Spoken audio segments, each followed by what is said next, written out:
Bago tayo magsimula, huwag kalimutang mag-like at share.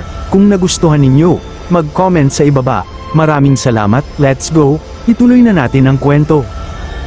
Sumakay si Chang Feng sa kanyang espada patungo sa matatayog na bundok, marilag at makapangyarihan na may mahamag na ulap na lumulutang sa paligid at mga ibong umiikot sa kalangitan. Ang kanyang espiritual na sandata ay tunay na makapangyarihan. Habang siya ay nakatingin sa ibaba, biglang tumigil si Chang Feng nang makita niya ang kanyang target. Nanunuya, nahanap kita. Nagpatuloy siya sa paglipad patungo sa Shanfang, kung saan si Li Changming ay nagmumuni-muni. Si Li Changming ay nagpapalinang pa rin, ang kanyang mga daliri ay bumubuo ng mga selyo sa harapan niya, mahinang umaawit, ang espada ng marunong ay walang hanggang umiikot. Isang maliwanag at makapangyarihang pormasayon ang pumaligid sa kanya. Mabangis na hangin na umiikot sa paligid, dumadagundong na kulog, nanginginig na hangin, ang hindi mahuhulaang pagbabago, ang mahika na kumokontrol sa langit at lupa. Puno ng galit, lumaki ang mga mata ni Li Changming habang sumigaw siya, bukas na espada, ang kanyang malaking espada sa itaas ay tila gumagalaw, ang enerhiya ay lumalakas sa bawat sandali, ang mabangis na hangin at kidlat ay nagiging nakakatakot. Hindi imulat ni Chang Feng ang kanyang mga mata dahil sa malakas na puwersang ito. Pabalik-balik niyang itinaas ang kanyang kamay upang protektahan ang kanyang sarili. Nagngangalit ang kanyang mga ngipin dahil sa pagkabigo habang ang sword chi ni Li Changming ay nagwasak ng lahat ng nasa landas nito. Nakatayo sa gitna ng nakakatakot na pormasayo ng labanan, na mukhang pambihirang makapangyarihan, hindi nakatakas si Chang Feng sa pagkabigla ng imulat niya ng malaki ang kanyang mga mata at nakita ang nakakagulat na eksena sa harapan niya. Sa kanyang puso, hindi niya napigil ang makaramdam ng pagkalito habang bumulalas siya. Hindi ako makapaniwala na ang taong ito ay nagsanay upang maging pinakadakilang eskrimador. Si Chang Feng ay hindi isang matiyagang tao, sa sandaling makita niya ang eksena, hindi na siya makapaghintay at ang kanyang espada ay sumugod pasulong. Gustong makita ng malinaw ang sitwasyon, nagulat pa rin siya nang sabihin niya, hindi pwede. Si Li Changming ay nakatayo sa isang perpektong pormasayon sa sandaling ito, na tila mas alerto kaysa dati. Sa wala pang 3 segundo, nakarinig siya ng malayong ingay at mahigpit na ipinikit ang kanyang mga mata upang maramdaman ang bawat bahagi. Sa wakas, nakita niya ang isang masamang enerhiya. Sa reaksyon ng isang nagpapalinang, hindi nag-atubili si Li Changming na gumawa ng sorpresang atake, ang espada ay agad na lumipad sa ilalim ng kanyang kontrol. Sa mukha ni Chang Feng, may sinag ng liwanag na lumitaw nang makita niya ang espadang sumusugod patungo sa kanya. Mabilis siyang pinawisan at nagkunot noo. Mabilis na sinabi, hindi maganda, lumapit ang espada, at nagmadali siyang umiwas. Ngunit hindi sapat ang oras, dumaan ang espada at pinutol ang kanyang magandang buhok, na nagsiwalat ng kanyang hindi protektadong noo. Dahil mismo sa biglaang panambang na ito, hindi nakatayo ng matatag si Chang Feng, ang kanyang katawan ay umugoy at nahulog mula sa espada. Tumigil si Li Changming sa pagsasanay ng kanyang kakayahan, marahang lumapag. Ang aura ay nagtatagal sa paligid ng kanyang katawan, iminulat ni Li Changming ang kanyang mga mata. Lumitaw ang marka ng espiritong espada sa kanyang noo. Walang nakapansin ng isang bagay na nahuhulog na handang tumama sa lupa dahil si Li Changming ang sentro ng atensyon sa sandaling yun. Itinaas niya ang kanyang kamay. Isang maliit na espiritong bola ang nasa palad ng kanyang kamay, sumisimbolo sa kanyang kapangyarihan. Masayang sinabi ni Li Changming, ang antas ay nagpapatatag na, tunay na karapat-dapat sa mga turo ng Panginoon. Ang mga nakababatang kapatid sa tabi niya ay nagpatuloy sa masayang pagpalakpak, sabay-sabay na sinabi, binabati kita, nakatatandang kapatid, binabati kita, banal na anak. Ngunit sa mapayapang sandaling yun, ang mga tunog ng mga tandang at aso sa likuran nila ay biglang kumalantog ng malakas, na naging dahilan upang sila ay tumigil sa kanilang ginagawa at lumingon. Si Chang Feng ay natamba at nakahiga sa lupa, ang kanyang mukha ay nakabaon din sa lupa.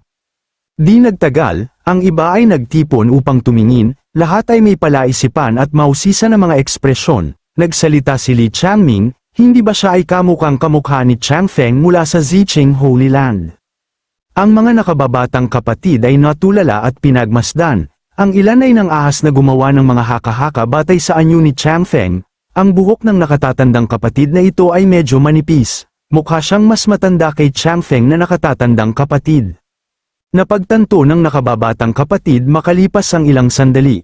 Lumingon siya kay Li Changming at sinabi, banal na anak, nakatatandang kapatid, siya ang banal na anak. Si Li Changming ay naguguluhan pa rin tungkol sa kung ano ang nangyayari, hindi man lang niya namalayan na siya ang may sala. Sinabi niya, anong nangyari sa kanya? Mabilis na dalhin siya sa silid. Sa sandaling yun, nang dalhin ni Li Changming si Chang Feng sa loob, nagbuhos siya ng isang tasang mainit na tsaa para kay Chang Feng. Inabot ni Li Changming ang tsaa at sinabi, uminom ng tsaa at kumalma. Sa sandaling ito, si Chang Feng ay takot pa rin, patuloy siyang nanginginig, niyayakap ang kanyang sarili na parang isang takot na maliit na tuta. Kinuha ni Chang Feng ang tasa ng tsaa sa kanyang kamay, ininom niya ito upang kumalma. Tinanong din ni Li Changming, kapatid, naaalala mo na ba ngayon? Pagkatapos inumin ang tsaa, hindi pa rin maintindihan ni Chang Feng ang tanong ni Li Changming, ano ang gusto niyang matandaan ko? Siya ang nagsasanay ng eskrima at siya ang hindi umaatake. Tumuro si Li Changming at sinabi, kanina ay nahulog ka mula sa langit, nakita namin at dinala ka rito. Napangiti si Li Changming at sinabi, ngunit ngayon ay okay ka na. Bumuti rin ang kalooban ni Chang Feng, napangiti siya at hinawakan ang kanyang ulo, mabuti naman. Gayunpaman, nang hinawakan niya ang kanyang buhok, siya ay nagpanik dahil pinutol ni Li Changming ang kanyang bangs gamit ang isang espada. Kitang-kita na ngayon ang kanyang noo, at nang hinawakan niya ito, naglabas siya ng naguguluhan at galit na sigaw, nasaan ang aking bangs? Nawalan ng composure si Chang Feng, ibinagsak ang tasa ng tsaa sa mesa, at hinawakan ang kwelyo ni Li Changming, hinihingi, Li Changming, bakit ka lumipat sa paglinang ng espada, at paano mo pinagsama ang espada at tao sa loob lamang ng isang maikling buwan? Si Li Changming ay hinawakan sa kwelyo, hindi siya lumaban at awkward na sumagot, nakatanggap ako ng patnubay mula sa isang maharlikang tao na nagpayo sa akin na lumipat sa paglinang ng espada. Si Chang Feng ay biglang tumigil, ang kanyang mukha ay nag-iisip kung sino kaya ang makapagbabago sa landas ng paglinang ng banal na anak. Makalipas ang ilang sandali, binitawan din ni Chang Feng ang kwelyo ni Li Changming, nagsimula siyang mag-isip ng malalim, paano kung siya rin ay mag-abayan ng ekspertong yun, ano kaya ang mangyayari? Sa maikling panahon, si Li Changming ay naging makapangyarihan. Ngunit siya ay hindi, bakit? Kaya, tinitimbang ni Chang Feng ang mga kalamangan at kahinaan, nagpanggap siyang kamuti ng kanyang ulo at sinabi, masyado akong natuwa para kay Li Changming na nakababatang kapatid kanina, bastos ako. Ngunit sino ang maharlikang taong ito na binanggit ng nakababatang kapatid? Sumandal si Li Changming malapit sa tainga ni Chang Feng, na mukhang misteryoso, at bamulong, sabihin ko sa iyo kung sino ang taong yun. Ibinuka ni Li Changming ang kanyang bibig malapit sa tainga ni Chang Feng at bumigkas ng isang mapagpasyang salita, sikreto. Lahat ng inaasahan ni Chang Feng ay nawasak sa isang iglap, ang kanyang mukha ay puno ng pagkalito at hindi pagkakaunawaan, umiling at kumabig ng balikat si Li Changming, ang kanyang mukha ay puno ng pagsisisi habang ipinaliwanag niya, hindi ito dahil sa aking pagiging makasarili, kundi dahil inutusan ng banal na Panginoon ang lahat na huwag banggitin ang ekspertong ito. Pagkatapos ay inilarawan din ni Li Changming ang bigat ng isyu, tumawa siya na may masama at mabangis na ekspresyon at sinabi, ang sinumang lumabag sa mga patakaran ay agad na palalayasin mula sa Taishan Holy Land. Ang oras ay lumipas na parang asong tumatakbo sa parang, ganyan lumipas ang isang araw. Kinabukasan, nagsimula ang paligsahan sa sining pandigma na sabik na inaabangan ng lahat, ang langit ay pambihirang maganda ngayon. Ang mahinang sikat ng araw ay parang isang diwata na tumatakip sa lupa at nagpapainit sa sangkatauhan. Sa Taishan Holy Land, isang malaking bilang ng mga tao ang nagtipon sa bakuran upang panuorin ang mga pangyayari, masigasig na sumigaw ang lahat, ang Taishan Holy Land ay malakas, ang Taishan Holy Land ay puno ng pag-asa. Sa plataporma ng mga manunood, isang matanda ang humakbang pasulong, tumingin siya sa paligid at pagkatapos ay tinanong si Qingyi, nasaan ang banal na Panginoon na nakatatandang kapatid? Nakaupo sa tabi niya, si Qingyi, habang walang pakialam na nag-e-enjoy sa mainit na tsaa, ay sumagot, umalis na siya upang makipagkumpitensya sa isang laban sa chess kay Su Shitian. Ang matanda ay nagsalita ng may pag-aalala, sana ay may pag-asa ngayong taon. Kasabay nito, si Changshan, na nakakaramdam ng kaunting pangangati, ay bumahing, sa sandaling yun, sina Su Shitian at Changshan ay nakaupo sa isang maliit na pavilion sa isang luntiang kawayan na kagubatan. Pagkatapos bumahing, nagtaka si Changshan, bakit ko nararamdaman na may nagsasalita tungkol sa akin sa aking likuran. Si Su Shitian ay labis na nasasabik, inabot niya ang kahon ng chess at sinabi, "Uy kapatid, maglaro tayo ng mabilisang laro sa pagkakataong ito, isang laro upang matukoy ang panalo." Naglabas si Su Shitian ng isang piraso ng chess at nagtanong, "Pwede ba tayong magdagdag ng pusta sa gitna?" "Paano yun?" Si Changshen, na lubos na nagtitiwala, ay mahinahong tumugon, "Sige." Mahinahong inabot ni Su Shitian si Changshen at sinabing may ngiti, "Sige na," sa kahoy na tabla ng chess. Marahang inilagay ni Chang Zuan ang itim na piraso ng chess, mahinang umamin, "Kapatid na Su, ang iyong Four Dragon Spouting Water Formation ay tunay na makapangyarihan, hindi ko ito masira sa loob ng maraming taon." Kumunat ang noo ni Chang Zuan at nagtanong, "May nagturo ba sa iyo ng pamamaraang ito?" Mahinahong pumulot si Su Shitian ng puting piraso ng chess, dumilim ang kanyang mukha habang nagtanong, "Narinig mo na ba ang tungkol sa tanyag na Panginoong Sinanggang noon?" Si Chang Zuan, na sa simula ay mahinahon, ay hindi napigil ang mapabulalas ng may pagkamangha. "Ang tinutukoy mo ba ay Sinanggang Zaienso, na itinuturing na nangungunang eksperto sa Zhong X Hao ngayon?" Ngumisi si Su Shitian, puno ng kasiyahan ang kanyang mukha, at sumagot, "Oo, nakatanggap ako ng patnubay mula sa kanya." Ang mukha ni Chang Zuan ay hindi nagpakita ng emosyon habang sinabi niya, "Ganoon pala, hindi ko inaasahan na matatanggap mo ang tulong ng banal na isa." Si Chang Zuan ay nagkaroon ng makasariling tingin sa kanyang mukha habang nagtanong, "Sa totoo lang, tila sa tingin mo ay kaya mo pa ring manalo sa laban na ito?" Sumagot si Su Shitian sa isang mapanudyong tono, "Hindi naman, hindi lang ako kasing kuripot mo. Ang pagtatago ng mga sekreto na parang sanggol tungkol sa iyong nakatatanda, tumatangging magbunyag ng anumang impormasyon." Tiningnan ni Su Shitian nang may paghamak si Chang Zuan, ang dalawang matandang lalaki ay nagtitiga na parang magkaaway, ang kanilang mga mata ay tila nagpapaputok ng mga kidlat sa kalangitan. Dahil sa pakiramdam na iniinsulto ni Su Shitian, hindi napigilan ni Chang Zuan na tumawa ng malamig, "Ha? Ako ba ay kuripot?" Ipinakita niya ang kanyang pagkabukas palad, hinayaan niyang makita ng iba kung gaano siya kalawak, na ginagawang malinaw na hindi siya dapat maliitin. Tinawag ni Chang Zuan ang kumikinang na mga kayamanan gamit ang isang maningning na spells. Idinagdag sa pusta ng may pagtitiwala, "Tumaya ako ng 5 pang espiritual na kayamanan." Nagulat si Su Shitian sa tiwala ni Chang Zuan dahil ito ang unang pagkakataon na nakita niya itong maglagay ng ganoon kataas na halaga. Nakanganga at napabulalas, "Nasaan ang iyong isip? May suporta ako ni Nangang na nakatatanda." Si Chang Zuan ay hindi lamang nayanig sa katayuan ng pamilyang Nangang, ngunit siya ay buong tiwala ding sumagot, "Huwag mag-alala, nakatatandang Su, hindi ko kailangan ng anumang espesyal na pagtrato, kung may kakayahan ka, gamitin mo lang." Dala ang kaalamang ipinagkaloob ni Ye Changqing, inangat ni Chang Zuan ang isang piraso ng chess, naghahanda upang gumawa ng isang tusong galaw, habang ang kamay ni Chang Zuan ay determinadong sumulong, ang piraso ng chess ay dumampi sa kahoy na tabla, naglalabas ng nakakasilaw na kislap. Ito ay nagdulot kay Su Shitian na mabigla at hindi makapaniwala na hindi niya matano ang anumang galaw ni Chang Zuan hanggang ngayon. Si Su Shitian ay namangha, "Ano? Imposible, hindi ako makapaniwala na makakahanap siya ng paraan sa Water Spouting Four Dragon Formation." Sa loob lamang ng isang sunog ng insenso, kasunod ng mga turo ni Ye Changqing, matagumpay na nasira ni Chang Zuan ang lahat ng labasan sa Water Spouting Four Dragon Formation ni Su Shitian. Ang mahiwagang tingin ni Chang Zuan ay bumulong sa kanyang sarili, kumpara kay Panginoong Yi, ang tinatawag na henyong ito ay isang bata lamang. Ang bango ng lili ay dahan-daang kumalat, dala ng simoy ng hangin, na humahalo sa pagtanggi ni Su Shitian habang siya ay malapit ng matalo. Si Su Shitian ay naguguluhan pa rin, galit, at bigo, bumilis ang kanyang hininga dahil sa galit, lumaki ang kanyang mga mata habang nagtanong, "Sino ang nagturo sa iyo ng pamamaraang ito?"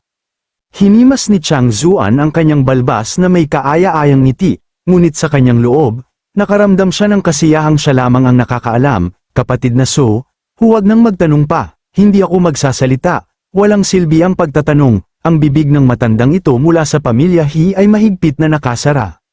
Si Su Shitian ay nawala ng pag-asa, tila wala siyang nagawang isipin, "Naglaro ka ba ng patas?" Ang kanyang kamay sa ilalim ng mesa, kumuha siya ng isang espiritu na bato, ang blok ng espiritu na bato ay naglabas ng mahinang liwanag.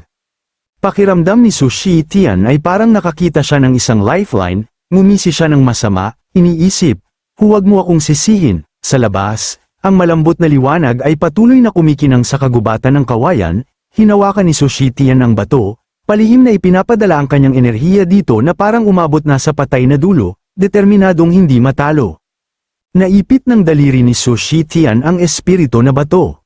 Naisip ni Sushi Tian sa kanyang sarili, Chang Zuan, pinilit mo ako sa ganito. Buti na lang may sample ako ng espiritu na bato na ibinigay kay Panginoong Nanggang.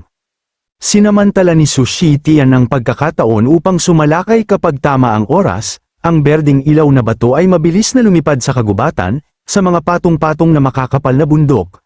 Gamit ang batong ito, kahit na sila ay nasa dulo ng mundo, siya at si Nanggang ay maaari pa ring makipag-usap, si Nanggang Zaiansu ay madali siyang matutulungan sa sandaling ito. Sa isang liblib na silid, si Nanggang Shiso ay tahimik na nakaupo, nagpapalinang. Ang boses ni Sushi Tian ay ipinadala mula sa bato ng komunikasyon, Ginoong Nanggang, Ginoong Nanggang. Natanggap ni Nanggang Xiansu ang bato ng komunikasyon na patuloy na naglalabas ng nagmamadaling boses ni Sushi Tian, Nanggang Senior, Nanggang Xiansu. Kumunat ang noo ni Nanggang Xiansu habang pinagmamasdan ang bato, sa wakas ay nagsalita siya, Su Holy Master, anong pakay mo sa matandang ito? Si Sushi Tian ay nasa isang mahirap na sitwasyon, nagmamadali niyang ipinarating ang balita kay Nanggang Xiansu, ang yung Fourth Dragon's Water Technique ay malapit ng malutas. Nang marinig ito, nagulat si Nanggang Xiansu, ang teknik na inabot ako ng mahigit 1,000 taon upang likhain, paano ito malulutas ng isang tao, mabilis na sabihin sa akin ang kanyang pamamaraan. Itinaas ni Nanggang Xiansu ang kanyang kamay. Ang imahe ng napakataas na tabla ng chess na ipinadala ni Sushi Tian sa modelong bato ay lumitaw ng hindi kapani-pani walang matalas. Ipinatong ni Nanggang Xiansu ang kanyang kamay sa imahe. Tiningnan ng maselang tabla ng chess na ito. Hindi niya napigil ang purihin, ang himala ay tunay na isang himala. Isang interesadong tingin ang lumitaw sa kanyang mukha at sinabi niya, hindi ko namalayan na napakaraming posibilidad pala sa sitwasyong ito. Sa marinig lamang ito, para bang tinamaan ng kulog si Sushi Tian, nagulat, Nanggang Senior, wala ka ring magawa. Ngumiti ng may kumpiyansa si Nanggang Xiansu at sumagot, wala akong magawa, pagkatapos ng lahat, nilinang ko ang daw sa buong buhay ko, paano ako madaling matatalo ng iba? Itinuro din ni Nanggang Xiansu ang isang bagong landas para kay Sushi Tian, naniniwala ako na sa pamamagitan lamang ng pagsira at muling pagtatayo ay maaari tayong manalo sa gitna ng panganib. Mahigpit na hinawakan ni Sushi Tian ang modelong bato, puno ng kumpiyansa, ang kanyang mukha ay nagniningning sa kasiyahan, naisip ni Nanggang Senior, talagang matatalo si Chang Zuan, dahil sa isipang yun, iminungkahi ni Sushi Tian, kapatid na bakit hindi tayo tumaya ng malaki? Agad na pumayag si Chang Zuan, sige, ano ang gusto mong ipusta? Nang walang gaanong pag-iisip, mabilis na sumagot si Sushi Tian, simple lang, sa katauhan ni Chang Zuan, may dala siyang 2 sinaunang kayamanan, ang isa ay intermediate grade at ang isa ay superior grade. Paano kung ipusta natin ito? Si Chang Zuan, na malalim ang iniisip, ay tahimik na nagtasa ng 2 sinaunang kayamanan, nang walang gaanong pag-aalinlangan, ipinikit ni Chang Zuan ang kanyang mga mata at nag-isip, ngunit bakit parang may mali kay kapatid na Nang marinig na nalaman ng kanyang kalaban, ngumiti si Sushi Tian at sumagot, eksakto, handa akong tumaya ng 2 sinaunang kayamanan, hindi lamang upang maglaro ng isang laro, kundi upang tumaya din kung sino talaga ang eksperto sa iyong bibig. At gayon, ang 2 matandang lalaki ay lubhang uhaw sa dugo, ang isa ay gumagawa ng galaw at ang isa ay agad na sumasagot, ang isa ay umaatake habang ang isa ay humaharang sa bawat galaw. Ang kanilang mabangis at nasasabik na mga aura ay naglalabas sa lahat ng direksyon sa kagubatan ng kawayan. Pagkatapos ng maikling panahon, ang resulta ay tila malinaw, si Nanggang Xiansu mismo ay pumasok sa labanan at si Chang Zuan ay unti-unting nawala ang kanyang unang momentum. Tumingin si Chang Zuan sa tabla ng chess sa sandaling ito at tumulo ang kanyang pawis, bumulong sa kanyang sarili, hindi ito tama, bakit biglang nagbago ang tabla ng chess ni Sushi Tian? Si Sushi Tian ay may hawak pa ring bloke ng jade sa kanyang kamay. Nang makita ang kanyang kalaban sa mahinang posisyon, nagsalita siya, Chang Zuan, bakit ka masyadong tense? Naramdaman ni Chang Zuan na siya ay nakulong at tumaas ang kanyang galit, ngunit sinupil niya ang kanyang emosyon, tumayo at sinabi, May kailangan akong asikasuhin na apurahang bagay, pakihintay ako sandali, Su. Si Elder Su Shitian ay nangunguna sa laro at hindi pinansin ang posibilidad na ang kanyang kalaban ay maaaring mandaya tulad niya. Pagkaalis ni Chang Zuan, tahimik niyang pinuri, tunay nga, ang Nangang Senior ay kakilakilabot, wala nang lakas ang kalaban upang lumaban. Mabilis na lumabas si Chang Zuan, magkadikit ang kanyang mga kamay, naghahanda upang tumakas, sa kanyang isip, nagkalkula siya, tatakbo muna ako at pagkatapos ay hihingi ng patnubay kay Panginoong Yi para sa ilang mga galaw, at dahil doon, gumawa siya ng mga plano upang magkita muli sa susunod na sesyon ng pagsasanay. Sa maliwanag na araw ng tag-araw, lumipat ang eksena sa convenience store ni Ye Changqing, na minarkahan ng simula ng isang bagong araw. Si Ye Changqing ay walang pakialam na nagwawalis sa harapang bakuran nang mapansin niya ang ilang kilos sa tambak ng basura. Pagkatapos ng ilang sandaling pagmamasid, nakita niya ang isang kahoy na card na nakatago, nanginginig pa rin sa takot, lumapit si Ye Changqing sa tambak ng basura, yumuko, kinuha ang card, at nagtaka sa kanyang sarili, ito ba ang kahoy na card na ibinigay sa akin ni Panginoong Yi? Anong nangyayari? Biglang, ang kahoy na card sa kanyang kamay ay tumalon, naglalabas ng isang panik na boses, Yes Senior, nagulat sa tunog. Bahagyang napapikit si Ye Changqing habang tinitignan ang card, narinig niya ang panik at nakikiusap na boses ni Chang Zuan, Yes Senior, pakisave mo ako. Nagulat at nagtaka, iminulat ni Ye Changqing ang kanyang mga mata at bumulalas. Ito ba ay isang video calling tool para sa mga nagpapalinang na immortal? Nang makita niya ang desperadong ekspresyon ni Chang Zuan na may luha sa kanyang mga mata, nakikiusap, Yes Senior, ako ay nasa problema, dapat mo akong tulungan. Labis na nagulat si Ye Changqing, hindi napigilan ni Ye Changqing na umurong dahil sa gulat at sinabi, magsalita ka muna, Ginoo. Hindi nagatubili si Chang Zuan, agad na nagproyekto ng isang imahe ng chessboard para makita ni Ye Changqing, ang eksena ng siya ay binubuli ng iba ay ipinakita ng napakalinaw na may malinaw na mga imahe na hindi mababa sa kalidad ng kay Su Shitian. Sabik na tanong ni Chang Zuan, Ginoo, pakitingnan ninyo kung paano dapat gumalaw ang mga itim na piraso upang makatakas sa pagkubkob. Tumingin sa mahirap na sitwasyon sa chessboard, ang mukha ni Ye Changqing ay napakaseryoso, ang kanyang mga kilay ay kunot dahil sa pagkainip, mapanlait niyang tanong, iyan lang ba ang kaya mo?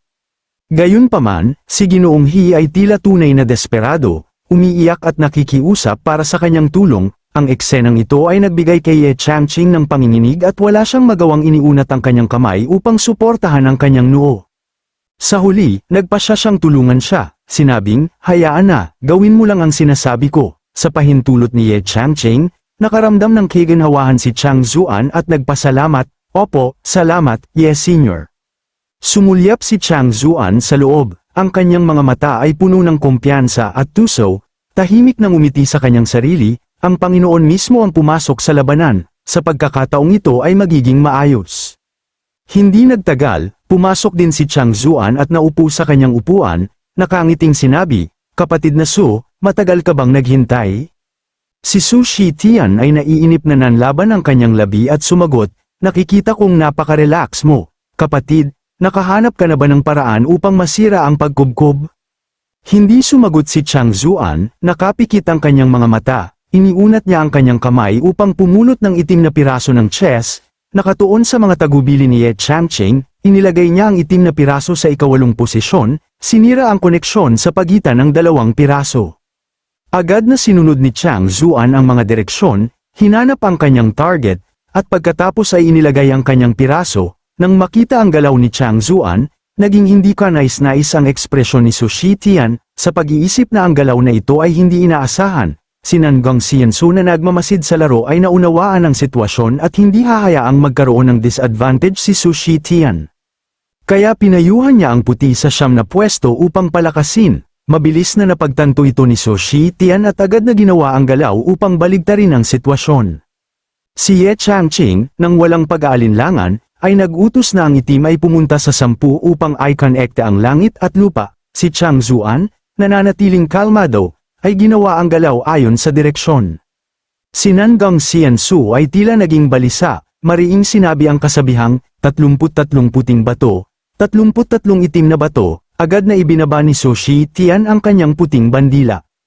Ito ay hindi lamang isang labanan sa pagitan ni Su Shitian at Chang Zuan, ngunit masasabing isang hindi direktang labanan sa pagitan ni Nangong Xiansu at Ye Changqing. Nang makita na ibinaba ni Su Shitian ang kanyang bandila, si Nangong Xiansu sa kabilang panig ay muling nakakuha ng kaunting kumpiyansa, sinabing, tingnan natin kung paano katutugan. Ngunit si Ye Changqing sa kabilang panig ay hindi gaanong pinansin ang galaw na ito, sinabing, huwag nang lumaban pa.